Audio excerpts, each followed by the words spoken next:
Okay. இப்போ இடைத்தேர்தல் அப்படின்னு எடுத்துக்கிட்டாலே காலம் தொட்டு வந்து ஆளும் கட்சி தான் வின் பண்ணோம்.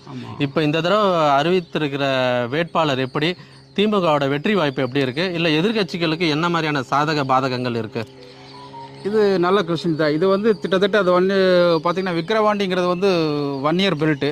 இது வன்னியர் மிக அதிகமான மக்கள் வாழக்கூடிய ஒரு பகுதி ஒன்று. ரெண்டாவது வந்து இது அப்போவே வந்து அதிமுக திமுக அப்படிங்கிற ஒரு பெல்ட்டில் போயிட்டுருக்கிற ஒரு தொகுதி தான் சொல்லணும்.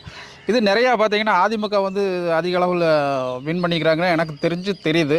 அந்த அளவுக்கு பார்த்திங்கன்னா இப்போ விக்கிரவாண்டி தேர்தல் வந்து இப்போ அதிமுக வந்து என்ன நிலைப்பாடு எடுப்பாங்க அப்படிங்கிறது தெரியல. அதே சமயத்தில் வந்து பாமக வந்து இப்போ தான் பிஜேபியோட கூட்டணி நின்று கிட்டத்தட்ட தருமபுரி தொகுதியில் வந்து கடைசி நேரம் வரைக்கும் ஃபைட் பண்ணி சௌமியா அன்புமணி அவர்கள் வெற்றி வாய்ப்பு இழந்தார் அப்படின்னு தான் சொல்லணும். அந்த அளவுக்கு அங்கே போயிட்டு இருந்துச்சு. ஸோ வந்து இப்போ விக்கிரவாண்டி இடைத்தேர்தலில் வந்து பாமகவும்